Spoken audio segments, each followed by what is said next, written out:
الحمدللہ۔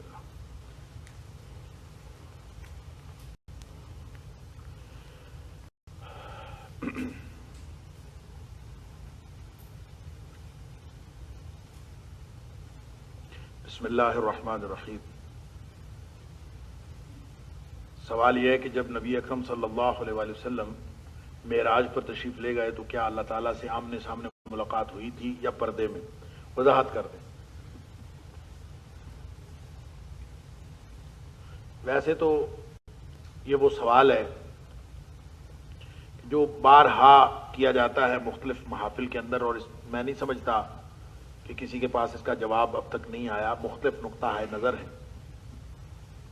ایک نقطہ نظر ہے کہ اللہ تعالیٰ کے ساتھ ملاقات ہوئی تھی اور دو بدو ہوئی تھی اور آمنے سامنے ہوئی تھی، اور ایک تو نقطہ نظر یہ ہے کہ اللہ تعالیٰ کے ساتھ جو ملاقات ہوئی تھی وہ آمنے سامنے نہیں ہوئی تھی بلکہ من ورائے حجاب ہوئی تھی، پردے کے پیچھے سے اللہ تعالیٰ کی گفتگو اللہ تعالیٰ سے ہوئی۔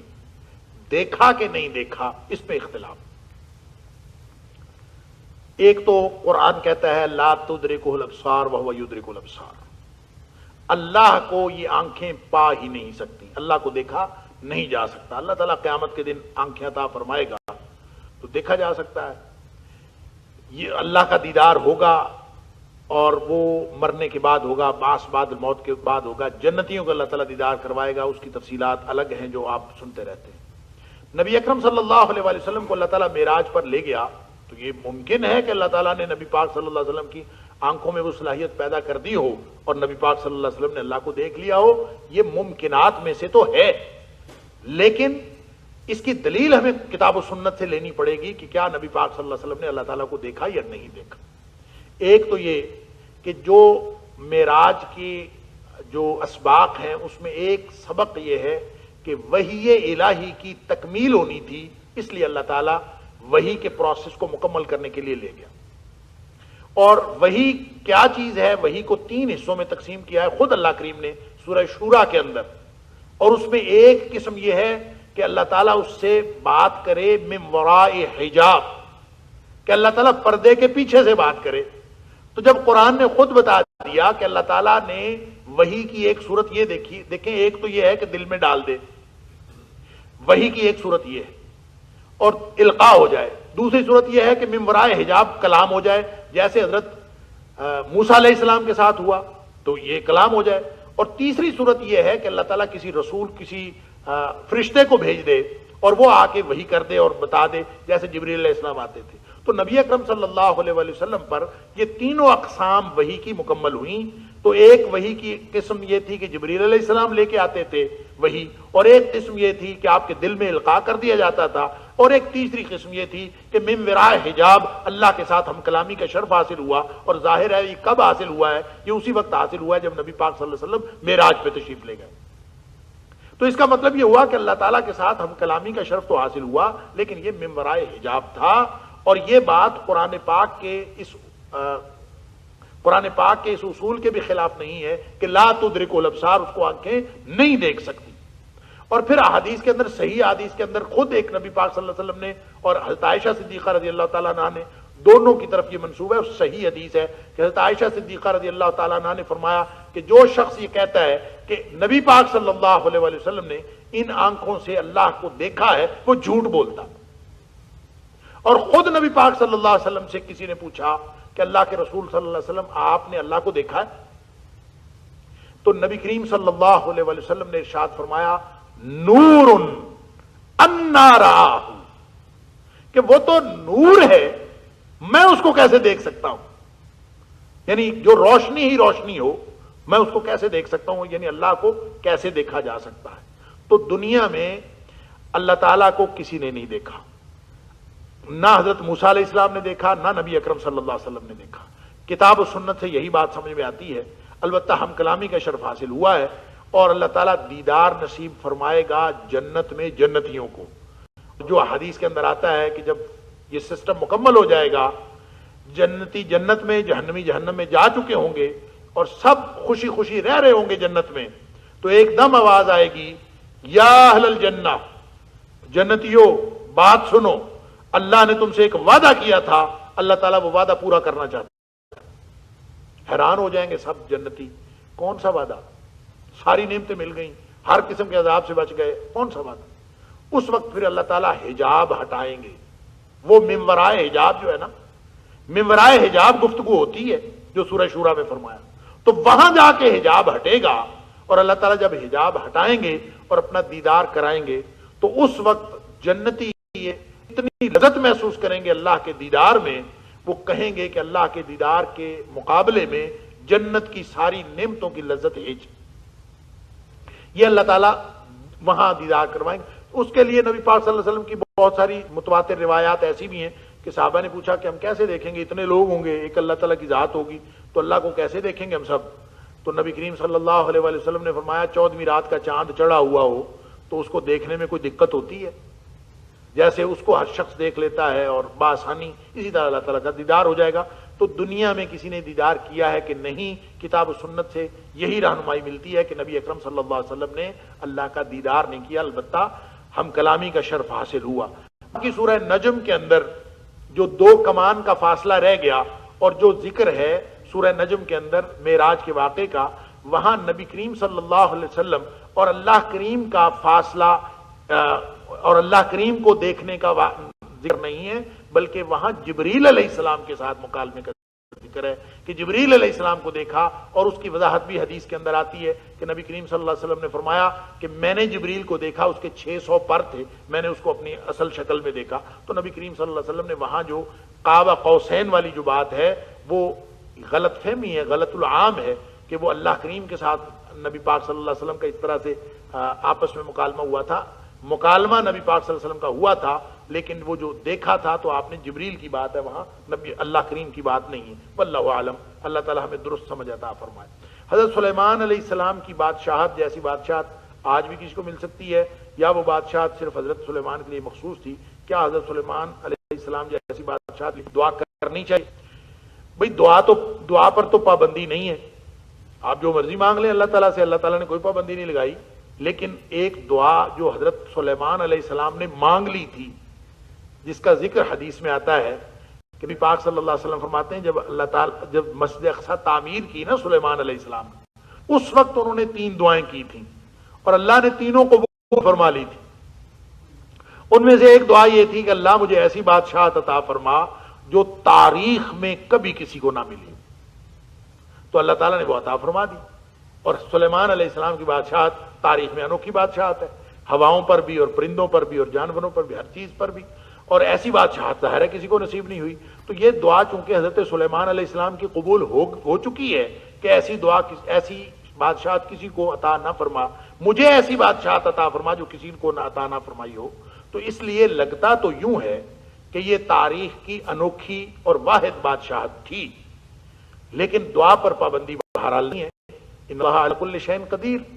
ایک اللہ کی قدرت ہے، ایک اللہ کی سنت ہے. اللہ کی قدرت پر کوئی پابندی نہیں ہے اور اللہ کی سنت یہ وہ اللہ کا قانون ہے جس کے تحت اللہ تعالیٰ ساری کائنات کو آپریٹ کر رہا ہے.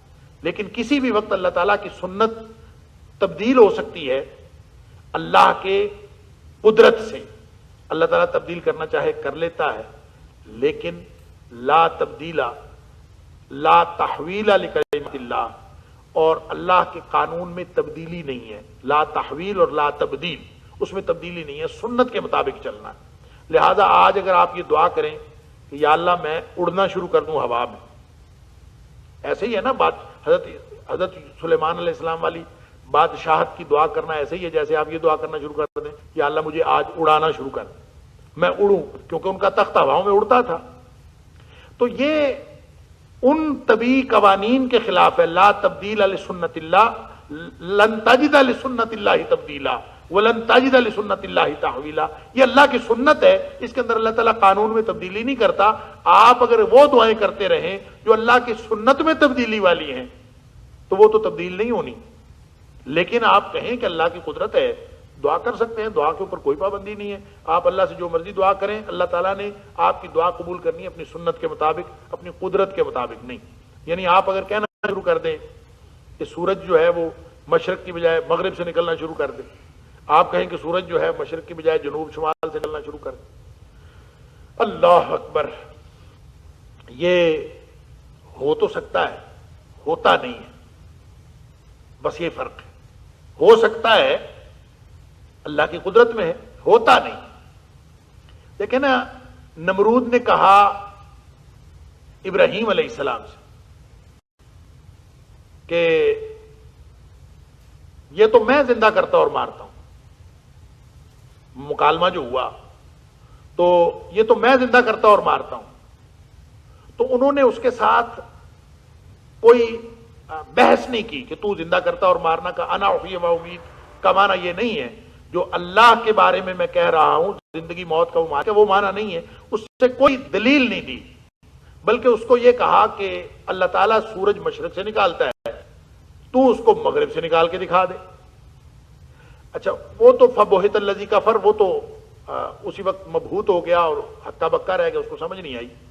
وہاں کچھ مفسرین نے لکھا ہے کہ اگر یہی بات وہ کر دیتا ابراہیم علیہ السلام کو کہ تو اپنے رب سے کہے کہ وہ سورج کسی اور جگہ سے نکال کے دکھا دے، کیونکہ وہ تو کٹ حجتی پر آیا ہوا تھا۔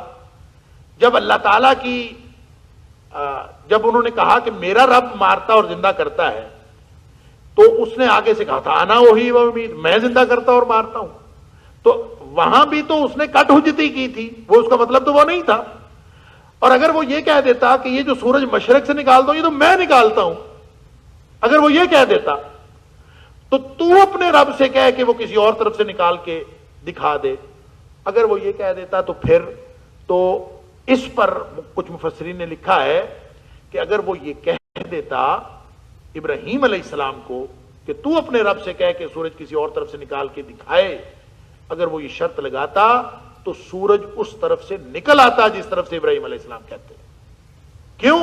اس لیے کہ نبی پاک صلی اللہ علیہ وسلم نے فرمایا، مسلم شریف کی حدیث ہے کہ رب اشعث اغبر مدفوع بالابواب، کتنے ہی پراگندہ بال ایسے لوگ ہیں مدفوع بالابواب، دروازوں سے دھتکارے ہوئے، نگلیکٹڈ کلاس کے لوگ جن کو اشرافیہ گھاس نہیں ڈالتی، لیکن وہ اللہ کے اس قدر قریب ہیں کہ لو اقسم علی اللہ لابرہ، وہ اگر کسی چیز پر اللہ کی قسم دے دیں تو اللہ تعالیٰ ان کی قسم پوری کر دے۔ تو اس لیے پابندی کوئی نہیں ہے، آپ جو کرنا چاہتے ہیں کریں، اللہ تعالیٰ اگر آپ کو جو دینا چاہے گا وہ اپنی سنت کے مطابق دے گا۔ اولاد تو جو نیک کام کرتی ہے اس کا ثواب والدین کو ملتا ہے، اولاد صدقہ جاریہ ہے، لیکن اگر کوئی اپنے بہن بھائیوں یا چچا ماموں یا کسی دوست کے لیے مخصوص دعا کے علاوہ کچھ ایصال ثواب کرنا چاہے تو مسنون طریقہ کیا ہے؟ مثلا حج، عمرہ، نوافل، قرآن، صدقات، طواف یا کچھ اور، برائے مہربانی قرآن و حدیث کی روشنی میں فرما دیں۔ دیکھیں، بات یہ ہے کہ شریعت اتنی ہے جتنی نبی پاک صلی اللہ علیہ وسلم نے ہمیں بتا دی۔ جو نبی پاک صلی اللہ علیہ وسلم نے بتا دیا پہنچتا ہے وہ پہنچتا ہے، جو نبی کریم صلی اللہ علیہ وسلم نے نہیں بتایا کہ پہنچتا ہے، وہ میں کہتا رہوں پہنچتا ہے یا آپ کہتے نہیں پہنچتا ہے، وہ میری آپ کی بات تو ہو سکتی ہے، اس پر نبی پاک صلی اللہ علیہ وسلم کی کوئی گارنٹی نہیں ہے پہنچتا ہے کہ نہیں پہنچتا۔ اس لیے ہم نے جو ایصال ثواب کا یہ طریقہ بنایا ہوا ہے کہ قرآن پڑھ کے دے دیں، اتنے قرآن اور یہ اس کا ثواب اس کو پہنچا دیں، تو اس کی گارنٹی نبی پاک صلی اللہ علیہ وسلم نے کوئی نہیں دی۔ شریعت میری آپ کی نہیں ہے، شریعت ہے نبی پاک صلی اللہ علیہ وسلم کی۔ لہذا وہ ثواب جس کو ہم ایصال ثواب کہہ کے کرتے ہیں وہ پہنچتا ہے کہ نہیں پہنچتا، اس پر نبی کریم صلی اللہ علیہ وسلم نے کچھ بھی نہیں بتایا ہمیں، لہذا کوئی گارنٹی نہیں۔ البتہ جو پہنچتا ہے اس کے بارے میں آپ نے ہمارے دعائے مغفرت پہنچتی، اور وہ صرف والدین کے لیے نہیں، آپ کسی کے لیے بھی دعائے مغفرت کرتے ہیں وہ پہنچتی۔ صدقہ آپ کسی کے لیے بھی کرتے ہیں وہ پہنچتا ہے۔ دو چیزیں، یہ صدقہ اور دعا، یہ ہمیشہ آپ کے پاس ہر وقت موجود ہے آپشن، جب چاہیں جس طرح چاہیں اور جس کے لیے چاہیں آپ کریں، یہ انشاءاللہ پہنچتا ہے۔ اس پر گارنٹی ہے نبی کریم صلی اللہ علیہ وسلم۔ اب اس میں ایک چیز ہے حج۔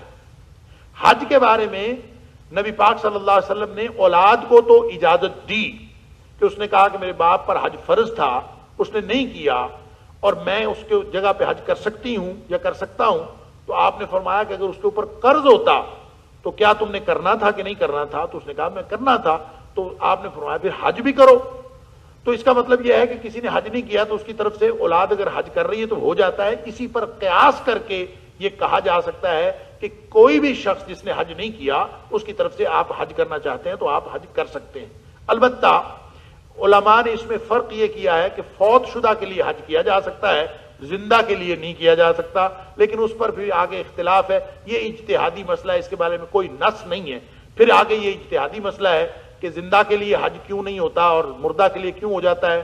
مردہ کے لیے اسی حدیث سے استدلال کیا جاتا ہے اور زندہ کے لیے کوئی دلیل نہیں ہے، اس لیے وہ کہتے ہیں کہ نہیں ہوتا۔ پھر اسی طرح پھر اگلا سوال یہ ہے کہ عمرہ ہوتا ہے کہ نہیں ہوتا کسی کے لیے، وہ کہتے ہیں حج کے لیے تو دلیل ہے، عمرے کے لیے تو دلیل نہیں ہے، حج تو فرض ہے، عمرہ نفل ہے، تو عمرہ کرنا چاہیے کہ نہیں کرنا چاہیے، اس پر پھر اختلاف آ جاتا ہے۔ کچھ لوگوں کا خیال ہے کہ عمرہ کسی کی طرف سے کرنے کے لیے کوئی دلیل نہیں ہے، لہذا نہیں کرنا چاہیے، اور حج کے لیے دلیل ہے، حج کر لینی چاہیے۔ اب یہ سارا اختلاف اجتہاد کا اور فقہی اختلاف ہے، اس میں آپ کو جو نقطہ نظر درست لگے آپ اس کو تسلیم کر لیں، اس میں کوئی فرق نہیں ہے۔ اور اسی طرح پھر ایک اگلا سوال ہے کہ طواف جو ہے وہ بھی کسی کی طرف سے کیا جا سکتا ہے کہ نہیں کیا جا سکتا، تو یہ سو عمرہ ہو یا طواف ہو، یہ آپ حج پر قیاس کر کے یا حج اپنے والدین کے علاوہ کسی اور کی طرف سے ہو، یہ سارا ایک بات پر قیاس کر کے آپ اس میں سے دلیل نکال کے جواز کی صورت نکال سکتے ہیں، البتہ اس کے لیے اسپیسیفک کوئی دلیل نہیں ہے۔ اسی لیے یہ نقطہ نظر کا اختلاف موجود ہے، آپ کو دونوں میں سے جو مناسب لگے حج اور عمرے کے بارے میں آپ وہ مان لیں، باقی اس کے علاوہ کسی چیز کی کوئی گارنٹی نبی پاک صلی اللہ علیہ وسلم نے نہیں دی۔ آپ اپنی لاجیکل دلیلوں کے ساتھ، منطقی دلیلوں کے ساتھ ثابت کرتے رہیں کہ فلاں چیز پہنچتی ہے، فلاں چیز پہنچتی ہے۔ ایک بڑے عالم دین ایک دفعہ دے رہے تھے کہ کسی کو گالی دیں باپ دادا کو تو گالی پہنچتی ہے کہ نہیں پہنچتی، تکلیف ہوتی ہے نا، تو اس کا مطلب ہے پہنچتی ہے، تو اگر گالی پہنچتی ہے تو پھر ذکر کیا ہوا کیوں نہیں پہنچتا؟ لہذا آپ تسبیح کریں، ذکر کریں، قرآن پڑھیں اور پڑھ کے پہنچا دیں، وہ پہنچتا ہے۔ ہو سکتا ہے بھی پہنچتا ہو، آپ کے پاس کوئی دلیل ہوگی۔ میں عرض کر رہا ہوں کہ ہمارے دلائل کا اختلاف ہو سکتا ہے، لیکن نبی کریم صلی اللہ علیہ وسلم نے سوائے صدقہ اور دعا کے کسی چیز کے پہنچنے کی گارنٹی نہیں دی، اور حج کا جو دلیل موجود تھی وہ میں نے عرض کر لیا۔ اب اس کے اوپر قیاس کر کے کچھ لوگوں نے اس کو جائز قرار دیا ہے، اور کچھ لوگوں کا خیال یہ ہے کہ نہیں، یہ صرف اسپیسیفکلی اولاد کے لیے ہے، کسی اور کے لیے نہیں ہے۔ دونوں نقطۂ نظر موجود ہیں، آپ جو اختیار کرنا چاہتے ہیں کر سکتے ہیں، واللہ اعلم۔ زکوٰۃ کی ادائیگی کے بارے میں رہنمائی فرمائیں کہ اگر پورا سال رقم اتار چڑھاؤ آتا رہے، مثلا کبھی اکاؤنٹ میں 4 لاکھ، کبھی خرچ ہو کر 2 لاکھ رہ جائے، ہاں اس میں یہ ہے، لمبا سوال ہے، سوال میری سمجھ میں آ گیا۔ بات یہ ہے کہ آپ حساب کریں سال کے شروع میں، سوال اصل میں یہ ہے کہ کسی شخص کے پاس پیسے آتے جاتے رہتے ہیں اکاؤنٹ میں، کبھی آئے کبھی چلے گئے، پھر آئے پھر چلے گئے، تو سارا سال اماؤنٹ یکساں نہیں رہتی، اور زکوٰۃ جو فرض ہوتی ہے تو وہ اس وقت وہ اس رقم پر ہے یا اس سونے پر ہے یا اس چاندی پر ہے جس کے اوپر پورا سال گزر جائے۔ تو اگر آپ کے پاس سارا سال کمی بیشی ہوتی رہی ہے تو کتنے مال پر زکوٰۃ دیں گے، یہ ایک سوال ہے، اور بڑا پریکٹیکل، اور خاص طور پہ جو بینک اکاؤنٹ ہولڈر ہوتے ہیں، جس کے چاہے وہ کاروباری ہوں چاہے کوئی تنخواہ دار انڈیویجول ہو، تو پیسے آتے جاتے رہتے ہیں، تو کتنے پیسوں پر زکوٰۃ دینی ہے؟ اس کا سادہ سا طریقہ یہ ہے کہ اگر تو کوئی شخص کاروباری ہے تو وہ تو کاروبار کے ٹوٹل والیوم کا حساب کرے گا کہ اس کا والیوم آف بزنس کیا ہے، اس میں جو پیسے اس کے پاس موجود ہیں اس کا ذکر، جو کہیں سے لینے ہیں اس کا بھی حساب، جو کسی کو دینے ہیں وہ اس میں سے مائنس ہو کے total volume of the business پہ اس کی تو زکوٰۃ ہوگی۔ لیکن جو اکاؤنٹ کو اگر الگ سے دیکھنا ہو کہ اکاؤنٹ کے کتنے پیسوں پر زکوٰۃ ہوگی، تو اس کا طریقہ کار یہ ہے کہ آپ جہاں سے سال شروع کرتے ہیں، مثلا آپ رمضان سے رمضان حساب اگر کرتے ہیں تو آپ ایک رمضان میں اپنے اکاؤنٹ کا حساب رکھ لیں کہ آج آپ کے اکاؤنٹ میں کتنے پیسے، اور اگلے سال رمضان میں آپ کے پاس کتنے پیسے، اور ان پیسوں کو اور ان پیسوں کو آپ اندازہ کر لیں۔ اگر یہ اماؤنٹ نصاب کو پہنچتی ہے، یعنی جس سال پہلے جتنے پیسے تھے اور آج جتنے پیسے ہیں، اگر یہ اماؤنٹ نصاب کو پہنچتی ہے تو آپ اس میں سے زکوٰۃ دیں گے، اور اگر وہ نصاب سے کم رہتی ہے اس میں سے نہیں دیں گے، اور اتنے پیسوں پر زکوٰۃ دیں گے جتنے پیسے پچھلے سال بھی موجود تھے اور آج بھی موجود ہیں، وہ لاکھوں میں ہوں یا ہزاروں میں ہوں یا کروڑوں میں ہوں، یہی حساب، اور درمیان میں اتار چڑھاؤ آتا رہے اور اس کو آپ نہ کاؤنٹ کریں، آپ شروع سال میں اور آخر سال میں گن لیں تاکہ اس کی ایوریج نکال کے اس کی زکات دی جا سکے۔ واللہ اعلم۔ وضاحت طلب بات یہ ہے کہ ہر مسلمان خواب میں زیارت رسول صلی اللہ علیہ وسلم اور زیارت صحابہ کرام کا متمنی ہوتا ہے۔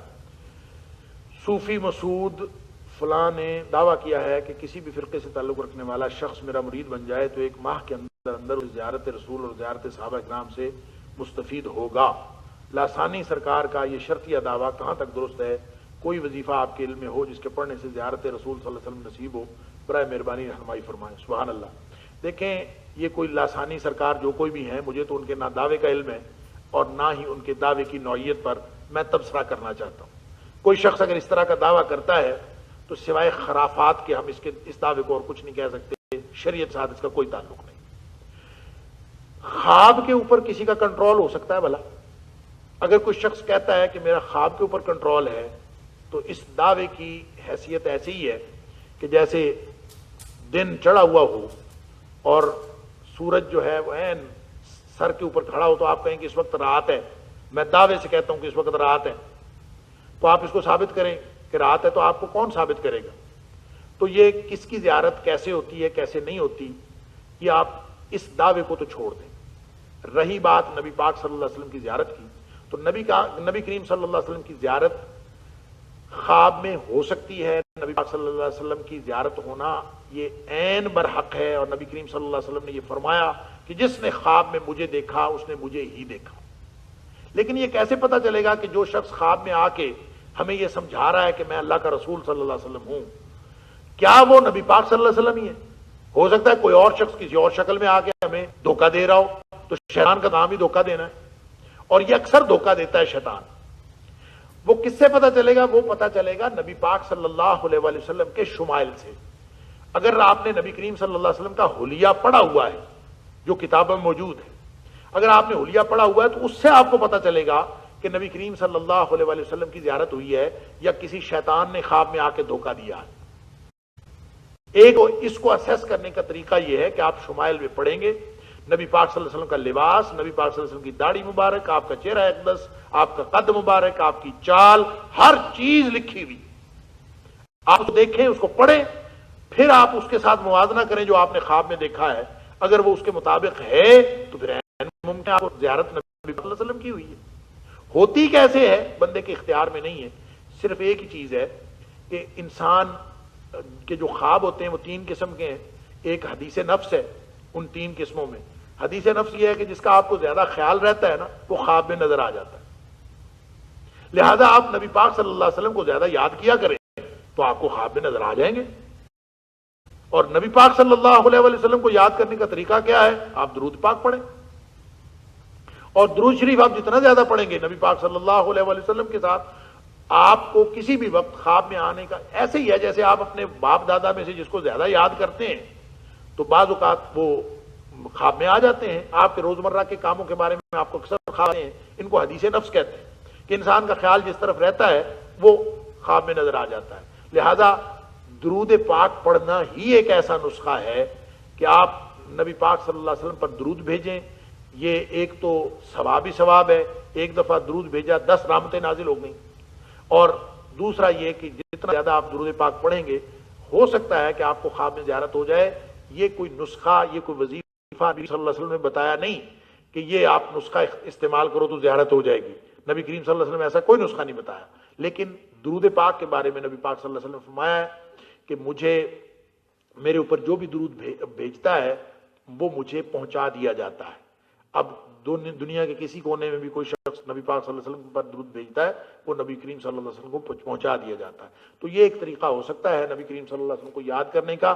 البتہ نبی کریم صلی اللہ علیہ وسلم نے اپنی زیارت کے لیے کوئی خاص طریقہ نہیں بتایا، اور ویسے بھی یہ سعادت کی بات ہے لیکن یہ فضیلت کی بات نہیں ہے۔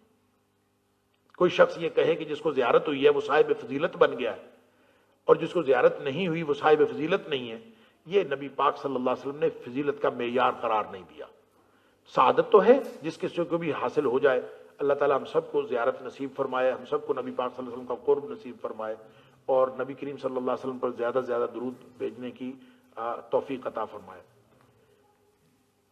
تفسیر القرآن سے متعلق ایک اچھی تفسیر جو آسان اور عام فہم ہو کا نام بتائیے۔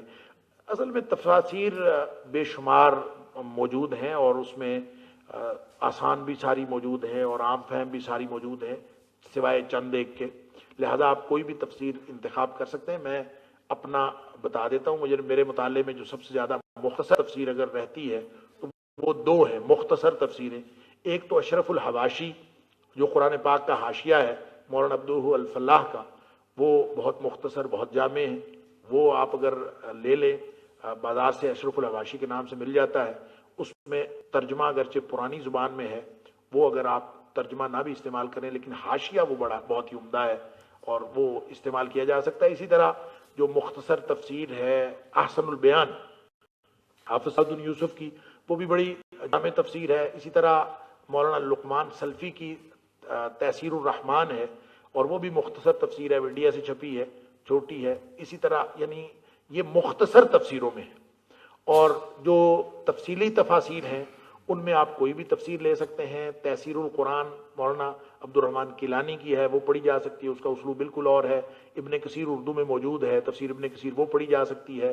ضیاء القرآن جو پیر کرم شاہ صاحب کی ہے، اس پر بڑے شاندار نعت آپ کو مل جائیں گے۔ تدبر قرآن بالکل اور اسلوب کی تفسیر ہے۔ یہ مختلف اسالیب کی تفسیریں۔ تدبر قرآن جو مولانا امین حسن اصلاحی کی ہے، وہ اگر آپ پڑھیں گے تو بالکل اور اسلوب کی ہے۔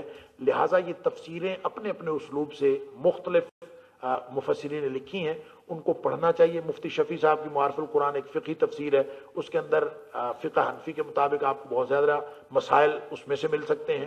تو ہر مفسر کا ایک اپنا اسلوب ہے۔ تو اردو میں آپ کوئی بھی تفسیر اگر لیتے ہیں تو اصل میں آپ کے پاس یا تو موازنے کی صلاحیت ہونی چاہیے کہ آپ ان میں موازنہ کر سکیں اور پھر کسی چیز پر پہنچ سکیں، یا پھر آپ کے اندر فکری تجرد کے ساتھ قرآن سمجھنے کی ارج ہونی چاہیے، قرآن سمجھنے کی تڑپ ہونی چاہیے، اور آپ اپنی سابقہ جو ایفیلیشنز ہیں ان کو قرآن فہمی استعمال نہ کریں، بلکہ اپنی سابقہ ایفیلیشن سے منقطع ہو کے قرآن پڑھنے کی اور سمجھنے کی کوشش کریں گے تو انشاءاللہ قرآن کا ترجمہ بھی آپ کو جو بھی آپ پڑھیں گے آپ کو اس سے فائدہ ہوگا، اور مختصر تفسیر پڑھیں گے پھر اس سے بھی فائدہ ہوگا، اور آپ تفصیلی تفاسیر پڑھیں گے اس سے بھی فائدہ ہوگا۔ بنیادی طور پر قرآن سے رہنمائی لینے کی تڑپ اہم ہے۔ جب آپ اس نیت کے ساتھ کریں گے، فکری تجرد کے ساتھ کریں گے تو انشاءاللہ اللہ تعالیٰ قرآن کا فہم بھی عطا فرما دے گا اور قرآن کا ساتھ بھی نصیب کرے گا۔ تو دنیا آخرت میں قرآن سے بڑا ساتھ اور کوئی نہیں ہے، اور یہ جنت میں پہنچا دے۔ اللہ تعالیٰ ہم کو ایسا بنا دے۔ اللہم اہدنا فی القرآن العظیم، اللہم اہدنا بالقرآن العظیم،